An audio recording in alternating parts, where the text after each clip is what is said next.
Hello, delegates. I am Shilpa Shirole, a registered dietitian and chapter convener for the Indian Dietetic Association Pune chapter. And I am here today to talk to you on healthy eating for weight maintenance and for immunity. Well, at the offset, I would like to thank the organizers for giving me an opportunity to talk to you on this topic. While I'm sharing the slides, let me just tell you, nutrition has become one of the most important aspects of health. Why so? As we see that there is a global change in the dietary pattern that we are taking. Most of the countries, we've seen that there is an increase in the daily calories. The fat and the non-vegetarian food consumption has also gone high. At the same time, there is energy dense and poor nutrient rich foods like high starchy or high refined foods, more of sugar, and a lot of fried foods, which includes a lot of trans fats that is going into our diet. Also, bakery food isn't far behind. That is also adding to the trans fats that we are consuming. At the same time, what we see is that there is a nutrition transition that we've seen. Previously, we used to come across conditions like malnutrition, wherein people were underweight, and we had to give them some nutrition so that they came back to normal. But currently what we see is obesity is one of the major problems. So what we say is, from malnutrition, there has become a transition to malnutrition, wherein a lot of calories is being consumed with very less nutrition. And how does it affect our body? Well, when you are overweight or obese, your body is predisposed to a lot of health conditions, starting from simple things like sleep apnea to other lifestyle disorders like type 2 diabetes, cardiovascular diseases, hypertension, certain types of cancers, infertility, and also osteoporosis. So these, we say, are the comorbidities of obesity. Due to increased weight, a person may be predisposed to such conditions. Something which is very alarming is the central obesity. Accumulation of abdominal fat, which we say is central obesity, is something which is really seen, especially in the Indian population. And hence, we need to concentrate more, because central obesity is going to predispose you to all the lifestyle related diseases, which we just talked about, right? From diabetes to cardiovascular diseases, to increase in your lipid profile, that is high triglyceride and high cholesterol, and increase in your blood pressure too. So all these things basically make you more atherogenic or predispose you to cardiovascular diseases. Hence, it is very important that you assess yourself, whether your weight is normal or you fall in the category of being overweight or obese. How do you do that? The best and the easiest way is to calculate your body mass index or BMI. It is very easy. The formula is weight in kgs divided by height in meters square. By doing this, you get to understand where exactly do you fall. This classification of BMI, if you see, is the WHO classification for the Western world, and for Indian or the Asian population, because of our body structure being slightly different compared to the rest of the globe, we follow this particular classification, wherein the normal range cutoff is 23 compared to the Western world, which is 24.9. Hence, if you fall, or if your BMI is between 18.5 to 23, we say that you fall under the normal category. Anything above that, 23 to 27.4, is an overweight or pre-obese category, and above that is obesity, class 1, class 2, and class 3. Coming back to the assessment, your waist circumference is also a very good indicator of central obesity and needs to be checked. What we normally say is, at least once a year, if you can get these measurements done and see where exactly you stand, that is something which you can always do. So a waist circumference of 40 inch and above for men and 35 inch and above for women predispose them to increase risk of developing these lifestyle related diseases. Similarly, waist to hip ratio also, if you're going to see, and a waist to hip ratio of 0.8 is good for women. Anything above 0.8 increases the risk factor of these diseases. At the same time, for men, if your waist to hip ratio is 0.9 or 0.95 and above that, there is increased chances of lifestyle related diseases. Now, Coming to the energy requirement, how do you calculate how much energy your body requires? It's a simple thing. A simple formula that we normally calculate is height in centimeters minus 100. And for women before delivery, we say minus 105. Once you get that, you get an approximate value of what is your healthy weight. And our basic objective is to maintain your calories in a ratio wherein you can achieve and maintain your healthy body weight. So once you get the weight, you multiply that weight by either 25 kilocalories per kg or 35 kilocalories, depending whether you are normal weight, underweight, or overweight. Once you get that, you come to know how much total calories you as an individual need to consume. From that, what we do is the proximate principle, that is carbohydrate, protein, and fat, are divided, and as per the percentage, we come to know how much carbohydrates we need to eat, how much proteins, as well as how much fat we need to consume. Well, what does the ICMR say for a balanced diet? That roughly you need to consume 50 to 60% of your total energies from carbohydrates, 10 to 15% from proteins, and 20 to 30% from fats. There has to be an adequate amount of vitamins and minerals to be supplemented through the diet so that your diet becomes a balanced diet. Now let's just see the different food groups that we normally consume and what nutrients are we going to get from these food groups. Well, we have cereals, pulses, millets that we consume. We have a lot of seasonal fruits and vegetables that come in our diet. There is also protein-rich foods, milk and milk products to non-vegetarian foods also, which is there in our diet. And lastly, the fats, the oils and nuts that we are consuming. So these are the different food groups that normally an Indian diet does comprise of.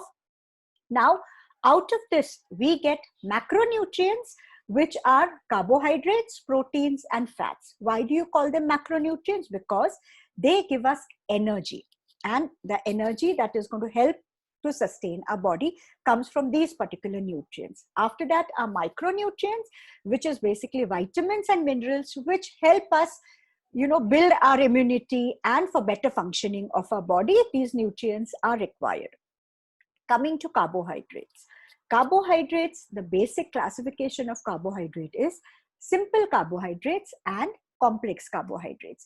What are complex carbohydrates? Well, complex carbohydrates are carbohydrates that you get from whole cereals, grains, pulses, fruits, and vegetables.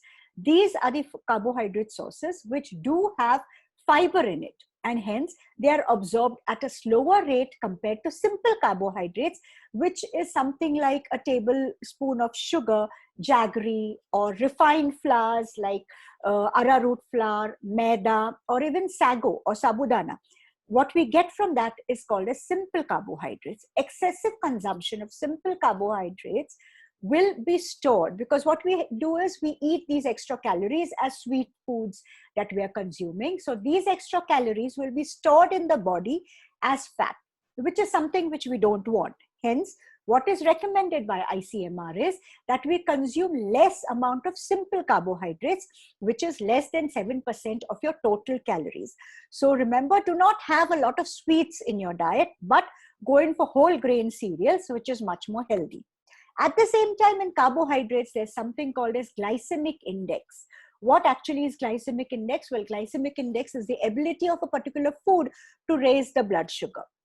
So a high fiber food will have a medium or lower glycemic index. So remember, something which has a low to medium glycemic index like your pulses, your cereals is a better option than to have something which has got high glycemic index like refined foods, glucose or sugar, rice, bread is going to have a higher glycemic index. So you need to limit the high glycemic index foods in your diet and increase medium to low glycemic index. That is something as healthy carbohydrates will say. The next nutrient which is important is protein. Why do we need protein? Well, firstly, for maintenance of your body, for the wear and tear, for new muscles, for new tissues to be formed, for immunity to build up, for a lot many functions, proteins is required. We need roughly 1 gram per kg body weight. So if you weigh around 50 or 60 kgs, then roughly you need 60 grams of proteins to be consumed daily. In proteins, or rather in our diet, what are the protein foods that we are consuming? Well, there is milk and milk products that we have. There is non-vegetarian foods, meat, fish, poultry that we consume. There are cereals. There is a very good vegetarian sources, pulses, sprouts, nuts that we consume in our diet. Now, out of this, what we need to know in order to maintain weight, we have to go in for low-fat protein sources. So what do we mean by low-fat protein sources? It is low-fat milk. It could be cow's milk or buffalo's milk that you remove the cream and you take it, so it becomes low-fat. The same milk can be used to make your curds, buttermilk, paneer. That is going to add on to the protein in our diet. At the same time, you have lean cuts of meat. So you either have white meat rather than having red meat, and that to have lean cuts of meat. That is a good thing. Egg also is good. Again, egg white is lean. Egg yolk has got fat. Not more than 1 yolk per day is what we say. So accordingly, you can adjust. When it comes to vegetarians, pulses is a very, very good source of protein. What is very important is that you combine the cereals and pulses together to get all the amino acids or essential amino acids that are present there. So a combination of both these foods is very good. So always remember to combine a cereal and pulse in your diet. At the same time, soya bean or soya bean products like tofu, soya milk is also a very good source of protein for vegetarians. So that could be consumed regularly in the diet. The next major food group is the fats that you're consuming in the diet. Totally, the recommendation is that somewhere around 25 to 30 or 35% of the total calories should come from these fats that you're taking in our diet. In that too, there are different types of fat. There are solid fats, which are solid at room temperature. We call them saturated fats. There are fats which are liquid at room temperature. They are called as unsaturated fats. Among that, what we need to do is we need to reduce the consumption of saturated fat to not more than 7% of the total calories that you're taking. MUFA, that is monounsaturated fatty acid, could be 10%, and PUFA, that is polyunsaturated fatty acid, could be 8 to 10% of the total energy that you're consuming. At the same time, what we need to know is you have to have omega-6 and omega-3 in your diet. What are these? These are essential fatty acids. And having a good ratio of omega-3 and omega-6 in your diet is very essential. So omega-6 to omega-3 ratio, an ideal ratio would be 5 to 10 is to 1. So if you're going to consume foods which are rich in omega-3, that is going to help you get a proper ratio in your diet. At the same time, reduce trans fats. Now, from where do you get trans fat? All these market or packeted foods that you're going to consume, bakery products that you're going to have, and saturated fats, which you may tend to buy and consume, are going to give you a lot of trans fats in your diet. So hence, try and reduce it. Again, very important is cholesterol. If you are a non-vegetarian, and your cholesterol level is slightly on the higher side, you have to be cautious to avoid all high cholesterol rich foods, that is especially red meat, and your fish. If there are among fish, that is your shellfish, if you're going to consume, you have to restrict that. Even egg yolk needs to be restricted in case your cholesterol level is slightly on the higher side. How much fats and oils do you normally consume? Every day, roughly, how much should you take? Not more than 3 to 4 teaspoons per day. But in a month's time, if you're going to calculate, not more than 750 to 1 liter of, or rather 1000 ml of oil per month per individual should be consumed. Among that, as I said, increase the omega-3 rich foods like flax seeds, walnuts, fenugreek seeds, mustard seeds, almonds, your bajra, pulses. All these are going to give you omega-3 fatty acids. So do include all these things in your diet regularly. Even green leafy vegetables contribute to your omega-3 in the diet. So that is also something which you can take. At the same time, restricting eating fried foods, especially fried foods which you get ready to eat fried foods, all these needs to be avoided or restricted. And lastly, adding or topping up your meals with nuts in cooking, like a kaju paste while making a particular vegetable, or adding groundnut powder to a particular vegetable should be avoided, so that your overall fats in the diet could be controlled. Coming to micronutrients, well, there are an array of micronutrients which are essential for the body and useful. And we get, like, in vitamins, there are vitamin A, D, E, K, which are fat soluble vitamins. Then there are water soluble vitamins, which are the B vitamins, as well as vitamin C. All these are essential. Also in minerals, there are a lot of minerals which are present, right from calcium, iron, sodium, potassium, selenium, zinc, and a lot of other are also there, which are important. All these you get from the regular foods that you have. Preferably have a lot of fruits and vegetables, which are going to give you all these essential nutrients, especially your vitamins, which are like vitamin A, C, E. A is also your beta carotene or carotenoids that are present. If you're going to consume orange, red color fruits and vegetables, green leafy vegetables, these are going to give you all the essential nutrients. At the same time, vitamin C is very essential for the body, for healing and for boosting your immunity. Even that, if you're going to have citrus fruits like an amla, orange, lime juice, or even vegetables like capsicum or lettuce for your salad, if you're going to eat, you will get the vitamin C that your body requires. Out of the micronutrients, the only thing that you need to know is do not have a lot of salt. Sodium has to be consumed in a particular limit. More salty foods is going to lead to water retention, and in case you are hypertensive, it may create problem. Fiber, very essential. It doesn't give you calories, but it is very essential for the body. Especially what we say is per 1,000 calories, at least 15 grams of fiber needs to be consumed. Fiber is soluble fiber as well as insoluble fiber. Both these fibers are very essential for the body. Soluble fiber you get from pectin-rich fruits like guava, apple, also something like flax seeds, legumes, sprouts, oats. All these tend to give us soluble fiber.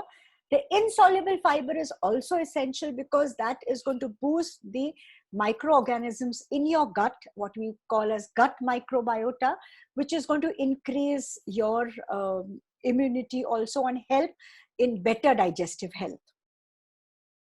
Coming to a balanced diet, we've seen the different foods that you eat. We've seen the different nutrients that you eat. Now, how is it that you are supposed to have them in your diet? Well, if this is your plate, then half your plate should be filled with vegetables, salads, and fruits. And the remaining half comes from your grains, that is your cereals, your sprouts, and also from some protein source. It could be your dal, it could be your non-vegetarian foods that you're having, paneer that you're having. Plus, apart from this, a dairy source like a glass of buttermilk, a small katori of curds is very essential for the balanced diet. Remember, the balanced diet is not only having one meal, but all your meals throughout the day should be balanced, and throughout the day, at least minimum 4 meals per day is something which is healthy. In case you are a type who has got high BMR, are hungry, in between a light, low calorie and a healthy snack will always help. This is a sample menu that we have put up here. Early morning, if you have a glass of water, in case you are a bit health conscious, you can also have something like a glass of water with lime and honey in it. Then your proper breakfast along with a cup of tea or a cup of milk. If need be, mid-morning, a glass of thin buttermilk could be consumed. Then your lunch has to be a square, proper balanced lunch. Evening snack is very essential. Do not take a gap of an evening snack. What is very important is an evening snack, preferably do not have a fried food like a vada or a samosa or some shev, farsan, which is fried. Have something which is not fried. That is a very good thing to keep yourself healthy. Before dinner, in case you are hungry, preferably go in for a fruit as a mid-evening snack rather than eating anything else. Then the dinner should be light as compared to the lunch. And bedtime, if need be, you can have a cup of milk. It also will give you the calcium that your body requires. And if you put a little haldi in it, it will give you a sound sleep, also boost your immunity. Now, this is just an example of an healthy eating pattern as to what is the quantity or amount in which you need to eat the foods. If you're talking about grains, whole grain cereals, minimum 5 servings per day is what is essential. For vegetables, including the different types of vegetables, your green leafy vegetables, different colored vegetables, at least 3 servings of vegetable per day, 2 servings of fruit. Dairy products, milk and milk products, at least 2 to 3 cups per day. Apart from that, your protein sources can also be around 1 to 2 servings per day. So it could be your pulses, it could be beans, sprouts, soya. In case you're a non-vegetarian, it can include your egg, poultry, around 1 egg per day, or 100 grams of poultry per day is what is recommended. And fats and sugars, minimum fats around 4 to 5 teaspoons per day. This is a healthy eating pattern that you can follow. Now, coming to the main aspect, we are talking about weight maintenance. It is a simple equation that weight and food, for weight maintenance, your food intake and your physical activity has to be balanced out. In case you need to lose weight, you need to exercise more and reduce on the calorie intake. In case you need to gain weight, you need to eat more healthy, more protein rich foods, which will help you build up your muscles. So this is a plain and simple equation. So not only the diet is important, but having some sort of physical activity is equally important for us. So for children, minimum 1 hour of physical activity per day. For adults, minimum 35 to 45 minutes per day, or 150 minutes per week is what has been recommended by the WHO. So this is in regards to physical activity and in maintaining your basic weight or weight maintenance that we were talking about.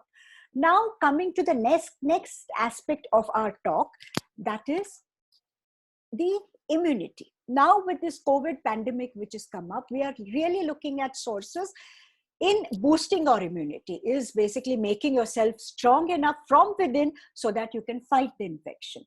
Very important it is that you have a healthy and balanced diet which can actually help you fight the infection.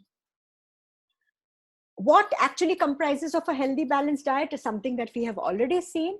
Well, it has macronutrients, micronutrients. You have to keep yourself properly hydrated. Along with this, some sort of physical activity is also essential. So let's just see what are the different foods. Are there any special foods which will help us boost our immunity? Firstly, talking about carbohydrates, well, remember to have healthy carbohydrates. Now, what do we mean by healthy carbohydrates? Whole wheat flour or whole grain cereals is something that we need to follow. Apart from wheat flour, have a variety of millets that are available in our country. You can have jowar, bajra, ragi or nachni.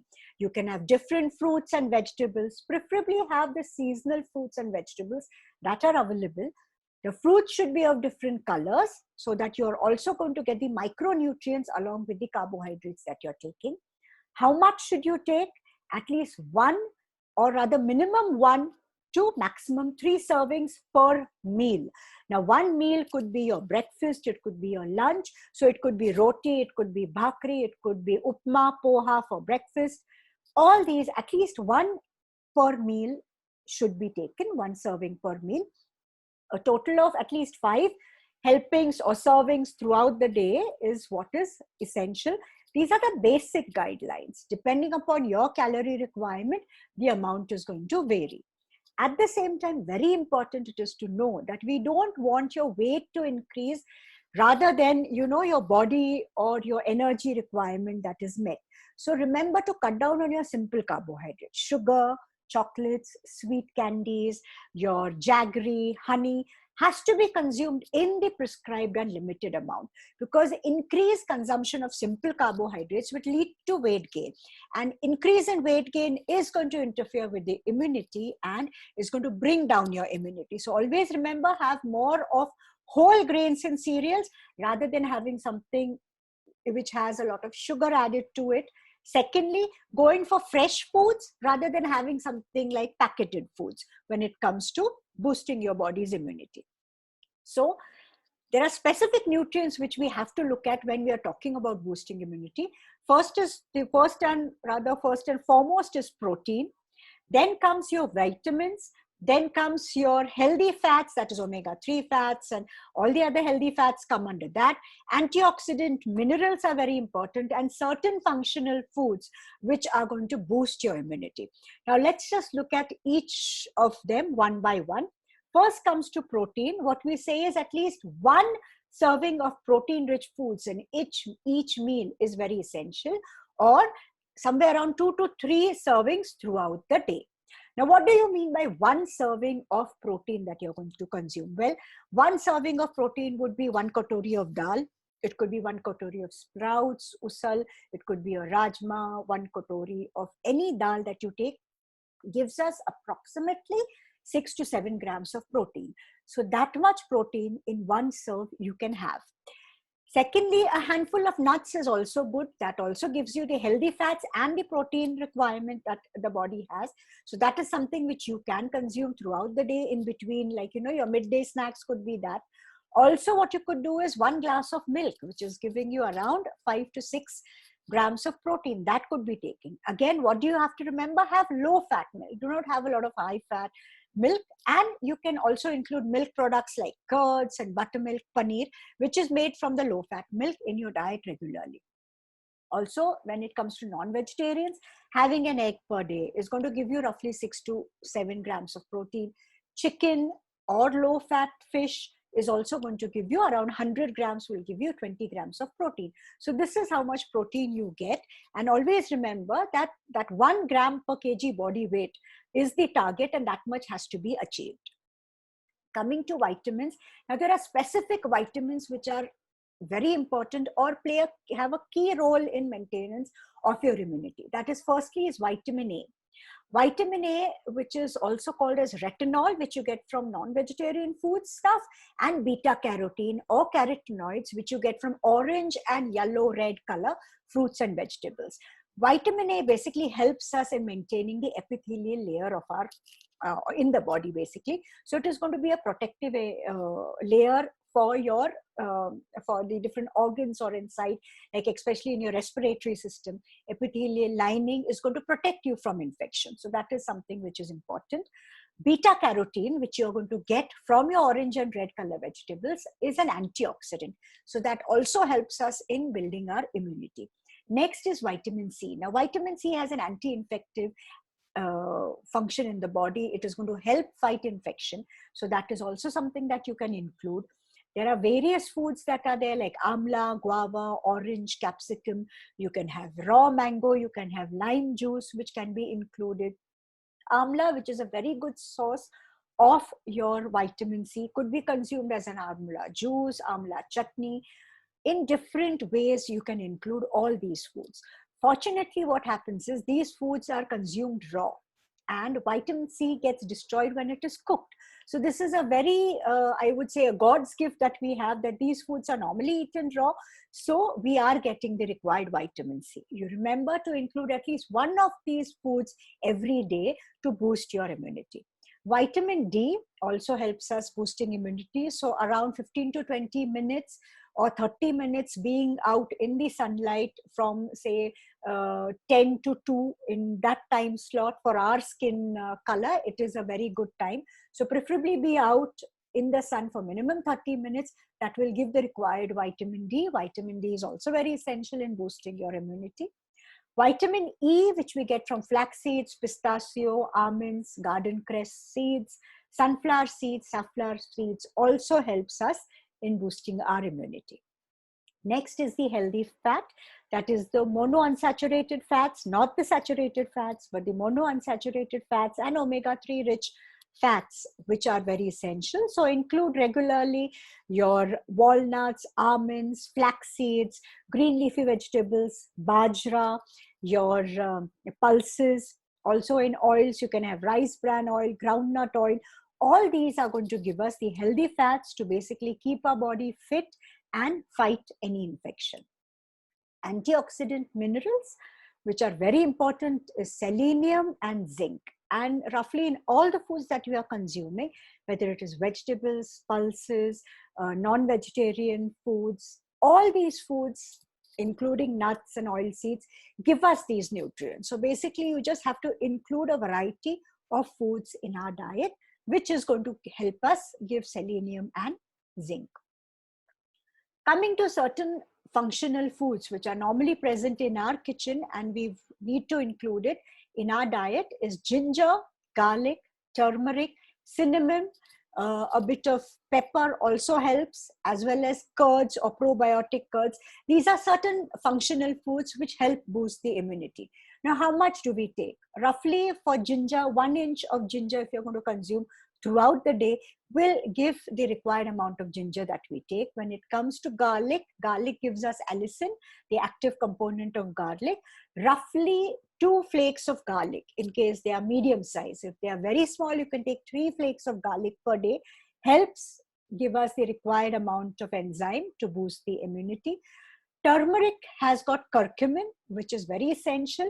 Roughly the smallest spoon that we have in your masala dabba, that spoon, if you're going to take 1 spoon per day, it is going to help boost the immunity. So the best thing to do is, you can have turmeric with milk when you're going to bed or any other time of the day. That will also give you the required amount of curcumin from the turmeric that you can take. Cinnamon powder, roughly 1 spoon per day, anyhow you want, you can take it. The best thing is, to make a decoction of all these herbs together and have it with some piece of lime added to it, which is a very healthy way of boosting your immunity. Probiotic rich curds, that is basically the curds that we make at home, can be consumed, because this gut probiotic or the gut microbes that you're going to have through curds, or when you're going to have curds, your gut microbes are going to boost up, and that is going to help us build up our immunity. It is very important to have that. Along with it, have a fiber rich diet, which is again going to help boost your immunity. Lastly, what is very important is to know that not only eating the diet is going to help, but a particular lifestyle is also essential in increasing the immunity. There are certain things that we need to take into consideration which can roughly, weaken your immunity. What are they? Lack of sleep. Reduced sleep, the body is stressed, the body doesn't get time to rejuvenate, and because of that, the antibody production can also go down, and that can decrease your immunity. So sleep is very essential. Same time, anxiety, stress that a person takes. There are many researches which have related that if you're very stressful, the immune system weakens. Hence, not being stressed, being relaxed, going in for yoga, pranayam will help you release the stress in case you are a very anxious person. Non-dietary habits like smoking or excessive alcohol intake will also hamper the immune system. So that also needs to be kept in mind. And lastly, poor diet selection. In case you're not going to eat healthy, then the immune system is not going to be strong. It is going to be weakened. And what are the things that are basically, highlighting or which are faulty in a diet is eating less of fresh fruits and vegetables. That comes first. Second thing is having a lot of high fat food, high sugar food, high processed food, ready to eat foods or instant packeted foods. All these things are going to weaken the immune system. So you try and have more fresh foods. And lastly, what is going to weaken the immune system is a sedentary lifestyle. So what we need to do is, we do need to go in for some physical activity. During the lockdown, you may not be able to go out, but being indoor, you can always indulge in some physical activity. So lastly, what I would say is that it is not only one aspect when it comes to wellness. All the aspects go hand in hand. Eating healthy is very important to stay healthy. So thank you everybody for listening to me patiently. Thank you once again.